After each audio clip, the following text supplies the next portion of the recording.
My name is Carly Geiber, and I just had a very rewarding interview with Keith Andrews. He is a inspirational person, and I really support his ambition.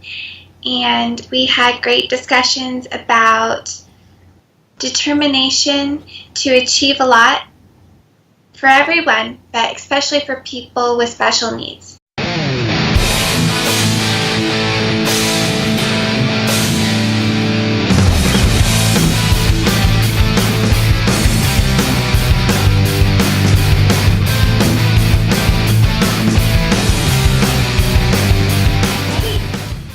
Ladies and gentlemen, I am your host, Keith Andrew, the one and only Keith Andrew, and you're watching the Keith Andrew Network. This is episode 527. I'm here with the beautiful and talented Carly Gerber, and I just want to say thank you for being a guest on my talk show.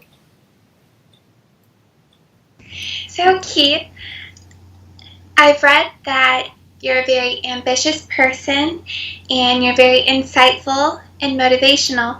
I would like to know more about you and how you got to become that way. Oh, absolutely. Now, the first thing I do want to say, I do my little catchphrase, and then I have a little surprise for everyone. But to answer your question, I pretty much wanted to show people with a learning disability, and this goes in my catchphrase. The whole point, longest time I was dealing with a learning disability, and people label me one way or another. Oh, you're handicapped, you're meant to be disturbed, you're retarded, you're never going to amount to anything, you're going to be a burden to people, you're not going to accomplish whatever everyone else does. So I said, screw it. I'm going to show you with a learning disability, I can still amount to something. And that's why I came up with my talk show for the past 5.5 years. I've been showing people, hey, you may label me whatever you want, but I'm going to show you I can stem out something. That goes into my subject of my title, my little phrase I always do. Whole point of my talk show is to show people that even with having a learning disability, I can still amount to something. And let me do that again. Whole point of my talk show is to show people that even with having a learning disability, I can still amount to something. And at the same time, I'm able to turn myself into an example for people out there dealing with any types of learning disabilities and disabilities, and never give up and prove people wrong. Prove to them that labels do not dictate who you are and who you're going to be, and prove to them you can still amount to something. So that being said, half hour, 30 minutes every time. And now we start off with one subject and another. But, like I said, all my episodes are different. We're going to have fun with it. And you're probably noticing, why do I have the two belts? And one of them I'm holding, but I will keep that as a surprise. Reason I got myself a brand new belt is I had this one for about, well, I've been doing my talk show about 5.5 years. And I got this one about in 2015. And it was made by Crowns. They did excellent work on it. You know, you would think so, well, hope so, for $225. But they would. And That's correct. Oh, go ahead, I'm sorry. Oh, congratulations on earning that belt. Looks like you're a very noble person to have been given that. Well, actually, it's kind of funny about it, and my brother likes to make fun of me for this because he says trophies are supposed to be rewarded for yourself. You don't buy yourself a trophy. So the joke is, when I eventually write a book, it's got to be trophy for me. And because I wanted something to commemorate my hard work, because I've been doing my talk show 24/7, every single day. I'm promoting myself, I'm networking with people, I'm showing people with a disability I can still amount to something. And don't mind me, I'm just trying to post the stupid things. And I'm showing you, with a disability, I can still amount to something. Unfortunately, the reason I bought a trophy, a new belt, is because I didn't expect Crowns to put these little plastic things on it So I turn it this way. You see how it is starting to peel? So I was screwing it up for myself because it peels, then I glue it back on, and then it looks like scuffy, and this whole thing came off, and I gotta glue it back on, and it moves, and it rips the paint. I said, I can't go to Comic-Con or wrestling events, they're gonna freaking laugh at me. Okay, first off, they're gonna laugh at me, because who makes themselves a wrestling belt, number one. And number two, it's starting to look like crap because it's starting to peel and everything. So, and after I do this little rant, I'm gonna focus the show on you, I promise. So, I was looking on Facebook, I wanted a new trophy, go out and show people and everything. And I came across this company called Undisputed Championships, where they actually make belts, for fantasy football, for beer pong. People get drunk. It's like, oh, here's a belt of a beer championship. It's like, congratulations, you went to the Irish pub. You drank 10 Irish whiskeys. You're the new Irish drunk champion.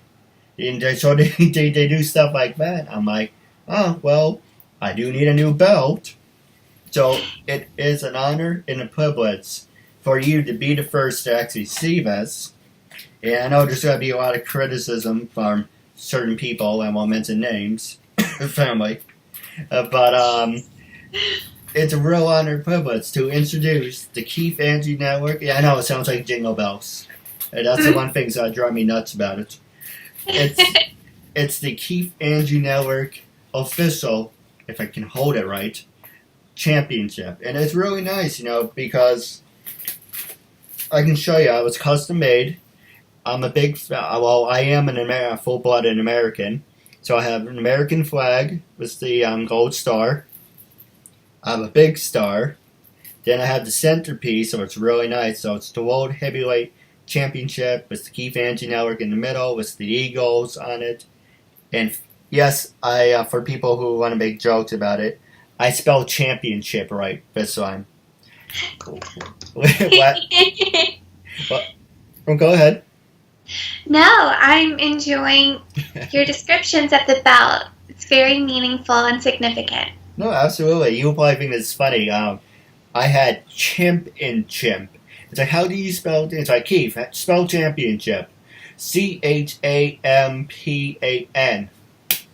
That's chimp and chimp. Unless you're giving it to monkeys, it's why you have a chimp and chimp belt. It's like, well, that's money well spent. So thanks to Google, I actually had it spelled out championship. Here's a little close-up. Yes. I have a number. Oh, go ahead. I'm sorry. Oh, no, I was done. I'm sorry. You can carry on. No, this is your time. This is not about me. I love Canadians, and I love Canada. So I have the Canadian flag as the star. And I'm just showing you, and I should have done this in the start. I can do it for my next episode. It's showing you, hey, if a kid with a learning disability who was labeled handicapped, mentally disturbed, retarded, never going to amount to anything, who, I know I have a fat neck. I just realized that in my reflection. I know, I'm hard on myself. I need to stop doing it. But basically, it's a saying, labels don't dictate who you are and who you're going to be, and you should prove to them you can still amount to something. That's the wrong thing I want to say. But this is not about me. This is about you. I would love to get to know you and build a friendship with you. And I saw that you are an up-and-coming actress. Who influenced you? Oh, go ahead. Oh, I'm sorry. You may finish with what you were wanting to talk about. No, I was just introducing you. It's a you're an up-and-coming actress, and I was going to ask you, who influenced you to start your acting career, and how many years have you been acting? Well, I started acting about 12 years ago while I was in high school. I was in acting classes for a couple years, and then I got an agency for acting, and I had training while in that agency and tried out for some movies. And then I took a break from the agency, but I still pursued acting, and I was in theater a couple of years in college, and then would just look for opportunities online for open calls, and I would sign up for different groups where I would get notifications on opportunities. And then I've been working full-time, so I've been occupied with being an applied behavior analysis therapist for people within the autism spectrum, and that is very rewarding, and I love it so much. But I have also been wanting to pursue other passions, acting and modeling. I have an agency currently for modeling, and I wanted to pursue acting more, so I joined different groups online, and I've made great connections with people all over the world. And I attend an acting workshop once a week, and I practice scripts and receive great training, and I try out for as many movies as possible. Now, for an example, you brought up one of good subjects. What movies have you tried out, number one? And for people who want to follow in your footsteps, how do you get an acting agency to be interested on you? Like, do you have a manager? Do you have an agent? I do not have an official agent, but I do have someone who notifies me of different opportunities for short films, which currently is all I have the availability for. And he's also the trainer that I see for acting, and so he leads the acting workshops that I attend once a week. His name is Jason Zimmerman. He's fantastic. He's been an actor, director, producer, all the above. So he's very talented and such a wonderful person. So I highly recommend him for people pursuing the fine arts. And I haven't tried out for a ton of movies, but the recent ones that I've tried out for were Promise Her the Moon and Vikram's Paradigm. And I'm very excited to see the results for the actor selected for Vikram's Paradigm within the next few days. So hopefully I get a role this time. Hey, all you have to do is be positive and just keep doing what you're doing. Yes, exactly. That's a great way to pursue different hopes. Now, and I was going to make a joke about, I was also being serious about this, as you mentioned you were working with people with special needs. Correct. And so is that why, that was the joke part. I'm the joke part.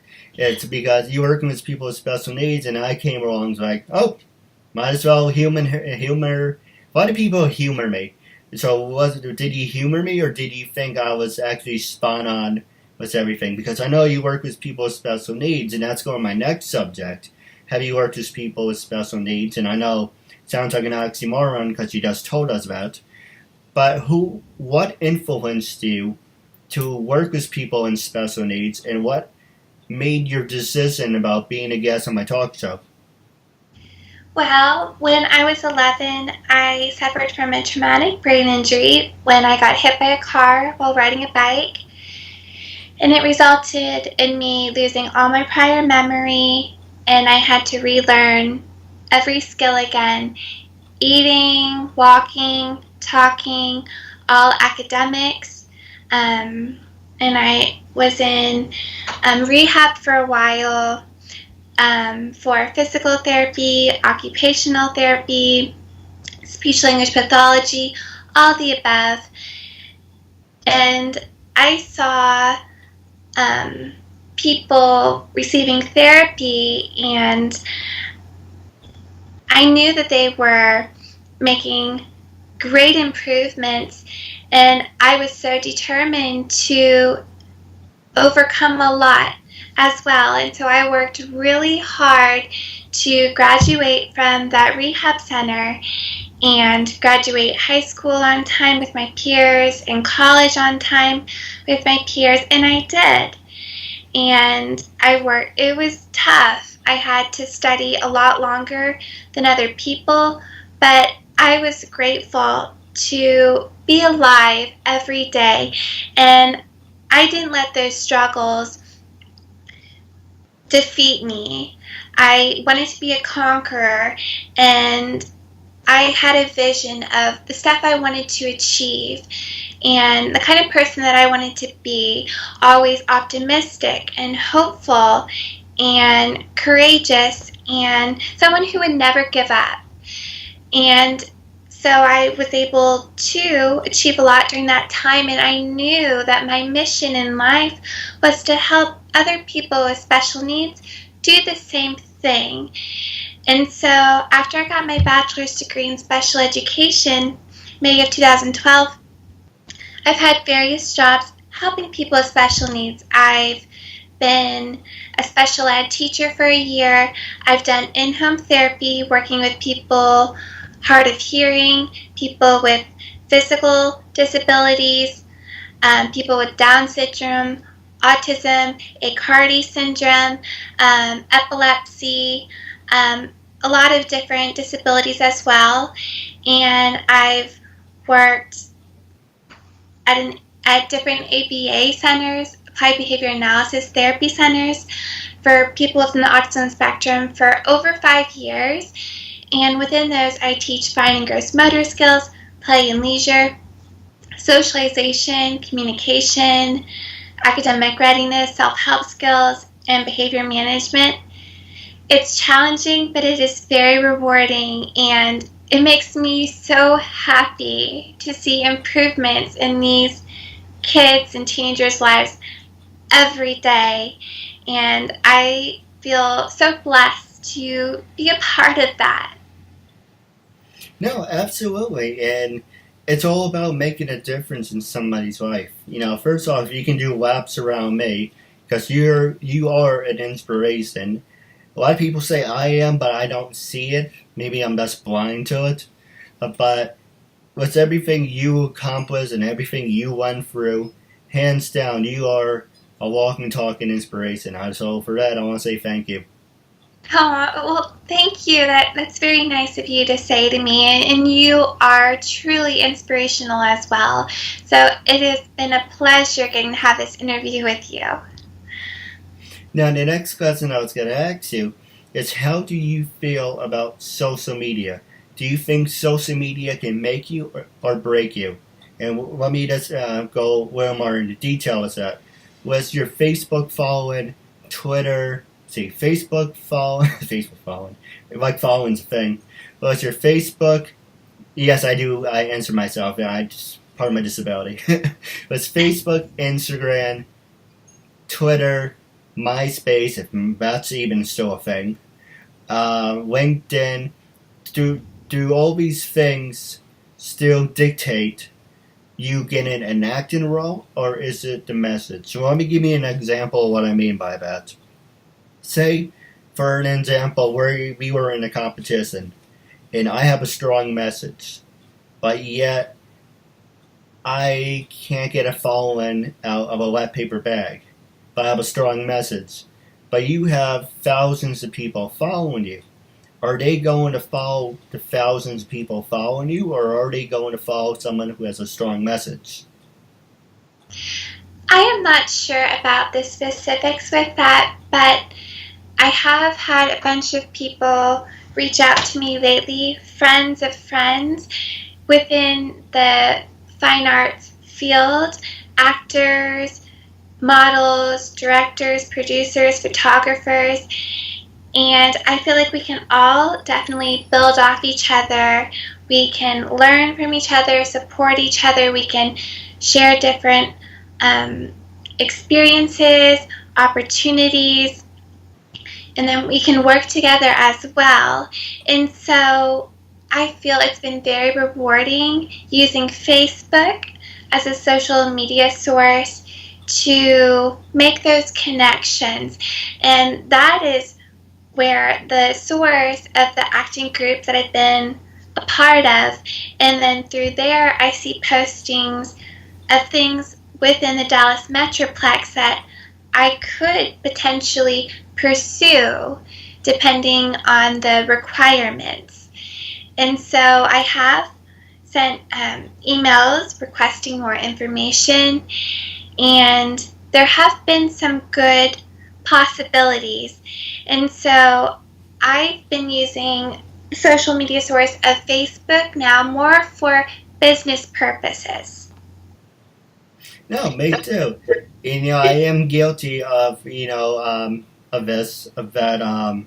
On Twitter, they said if you pay like $10 a month, they would automatically give me numbers. And Facebook too. But what they didn't know is once you cancel or you don't pay them, they freeze your account. So yeah, I paid them off and then I got rid of them. And it's like, I don't want someone doing my work for me. What do people say? I want to do the grunt work. I want to get my hands dirty. I'm networking. I'm promoting myself. I'm doing everything myself. And if I can't do that by myself, then I guess I'm in the wrong type of business. But it's always better, it's more satisfying, do it yourself and have someone doing it for you. Yes, I agree. Now the next question, actually we're going to take a quick commercial break. And when we come back, I'm going to ask you a little more about your acting career, and then I'm going to pass the show over to you. Okay, sounds good. Vanessa Lina. Asian Lolo. Michael. This is Cynthia Bastinet. I'm Sonia Fisher. This is Shane Smith. My name is Alexandra Bowie. My name is Amelia Clover. Hi, I'm Amy Linden. Hi, I'm Anita Nicole Brown. It's Renee Green. Hi, my name is Asata Caldwell. Hi, everybody. I'm Brooke. Hi, I'm Bryn Berg. Hi, I'm Casey Dunn. Hi, it's Cassandra Kavinsky. Hi, I'm Christina Briza. I'm Cindy Hogan. I'm Courtney Sinello. Hi, I'm Daisy. My name is Deborah Jane East. Hi, my name is Dinah Marcia. Hi, everyone. I'm Victoria London. Hi, I'm Heather Crona. Hi, I'm Heather Callahan Stevens. Hi, I'm J. Nicole Ralph. My name is Jamie Petrone. My name is Julie. My name is Julia Brankovich. Kathleen Wills. Kimberly Amato. Hi, my name is Laura Putnam. Hi, I'm Laura Chapanis. Hi, everyone. I'm Melissa Damas. This is Michelle Mupo, a.k.a. Fuchsia. I'm Rachel Lavera. Hi, my name is Sarah Joy Mount. Hi, I'm Susan Brender. Hi, everyone. This is Venus Leone. Hi, I'm Cheryl Dana. Hi, I'm Stephanie Herrera, and I was just on the Keith Andrew Network. It was tons of fun. We used up all our time and then some. I really recommend this show, and try to be a guest on Keith's show. He was super. Ladies and gentlemen, welcome back to 527. I am your host, Keith Andrew. Along here is Carly Gerber. With the last 12 minutes left, I'm going to ask you two more questions, and I'm going to pass the show over to you. First one I was going to ask you is when you first got into the acting business, were you stereotyped, number one? And number two, have you ever been, discriminated? Or how did you deal with discrimination? Well, when I first got into the acting business over 10 years ago, I wasn't discriminated against. I tried out for one role in particular, and I had a lot of competition, and they said that even though they were seeking someone from a certain heritage, because it was a family-based film, that I still did very well. And so I was one of the top runners. So that made me feel, good, that it was regardless of these, there weren't standards necessarily. And so it was acceptance. And acting now, I've been treated very well, and there haven't been specific qualifications where in any way disregarding like race or gender or age or size. It's about talent, the timing and delivery, and what stands out. And so it's not about appearance or even experience level. They're accepting of beginners as well, which I have been very thankful for. No, absolutely. And that's one thing about my talk show I do want to clarify with people is, the whole theme of it, like I said, about some people's disabilities, they can stem out to stuff and cut the speech in half, so I don't take up your time. It's cutting it in half, but it's showing you with people's disabilities. However, it's not about I'm just going to do 1,000 interviews with people's disabilities. Half of the people who I interviewed, yes, they have learning disabilities. But I interview actors, actresses, models, CEOs, professional wrestlers, software people, agents, producers, whatever you do. I find it very interesting. I want you on the show, and that's one reason I wanted you on the show. And what you just mentioned about giving people opportunities, and you having the opportunity, if I have to die, God forbid I drop dead of a heart attack or whatever, I would like to be remembered as saying one thing I remember about Keith was, he's an asshole. I'm just kidding. Maybe, I don't know. A lot of people say that. But one thing I remember about Keith is he was nice enough to give me an opportunity to be on his show. It may not have gone anywhere, but he was nice enough to introduce himself and say, I would like to build a friendship with you, and I'd like to have you on the show. And that's what it's about. My show is about giving people opportunities where other people would just basically say, you're not good enough. They would snub your nose down there, thumb your nose down. And I just want to say, like you were saying, you live only once. We're telling a story. I'm telling a story. You're telling a story. There's other people that I know that are telling a story. That's what life is. And I would like to make a difference in somebody's life. Doesn't matter how big or small, it's the thought that counts. And a lot of people make fun of me for that, saying it sounds so idiotic. It's not the thought that counts. But for me, it's the thought that counts because you're making a difference. But with that being said, with the last 7 minutes of the show, I'm going to pass it over to you. You can ask me anything you want. Gloves off. I have no cards in my sleeves to pull out. So you can ask me anything you want. Okay. What are your particular interests? Like hobbies or so? Alright. I'm a big fan of iMovie. So I make a lot of fan-made parodies of Dumbo and Jungle Book. I like doing impressions, and not great, but I can do some impressions. I like messing with people, and so that's why people kind of get annoyed at me. I'm a big wrestling fan, if you can see, but those two belts are, yes, they're wrestling based, but it's based on my talk show. I play video games. Recently, I just ordered 2 video game systems. One, it looks like an Xbox One, but it has over 600 video games. I can't think of what the first one is, but the second, it was Sega, Game Boy Advance, Super Nintendo, Sega, and hey, if you're interested, maybe we can hang out and play one day.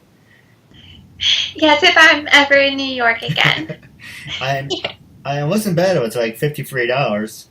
And the other one was $73, but it was a PSP that was modified, and it has like over 300 games. Same thing, Nintendo, Sega, Game Boy Advance. So if the power ever goes out, I have something to use.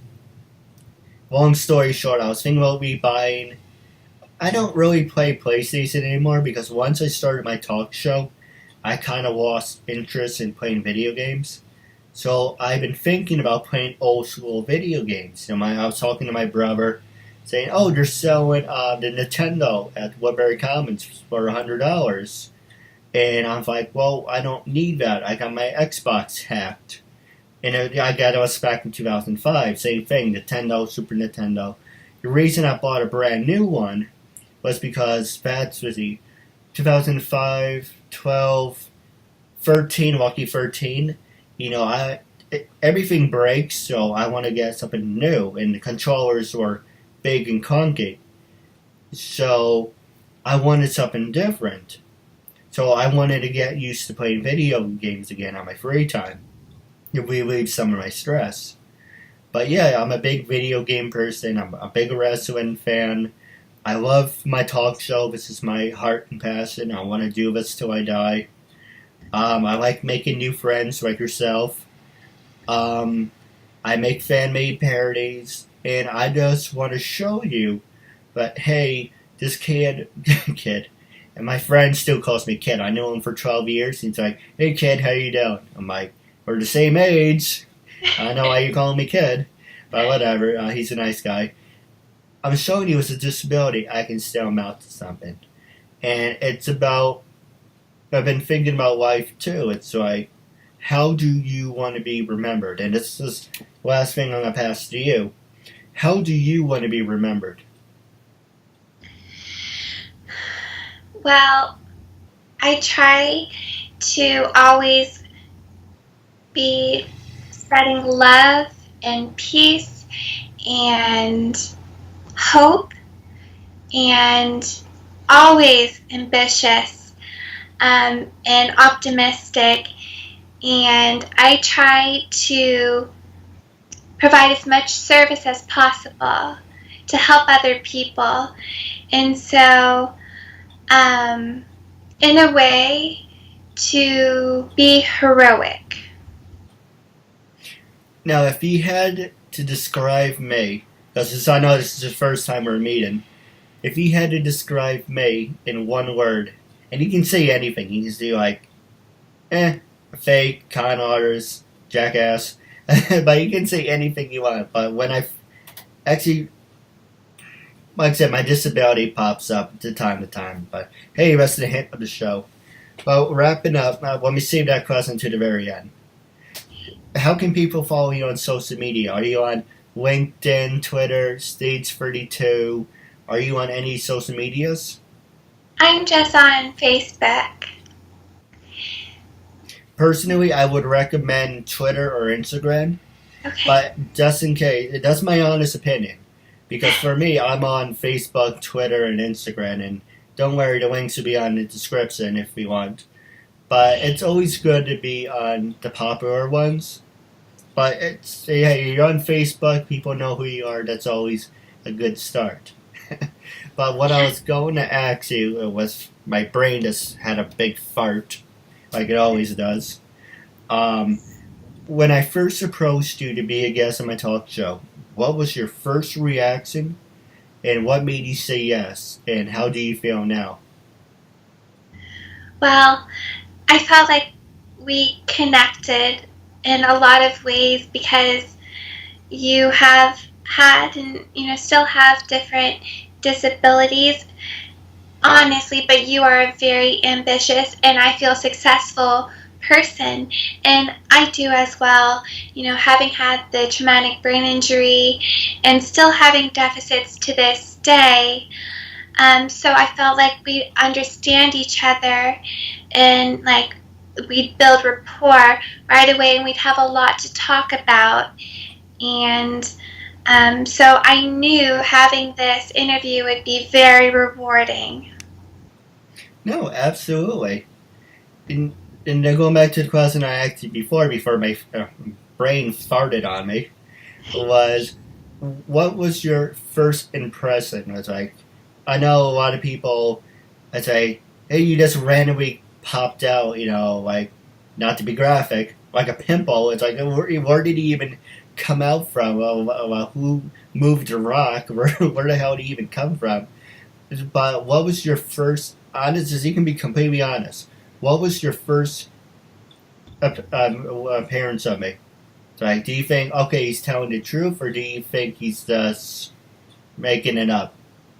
I thought you sounded and appeared very genuine and sincere and passionate and reaching out to me, I felt honored, and it really touched my heart.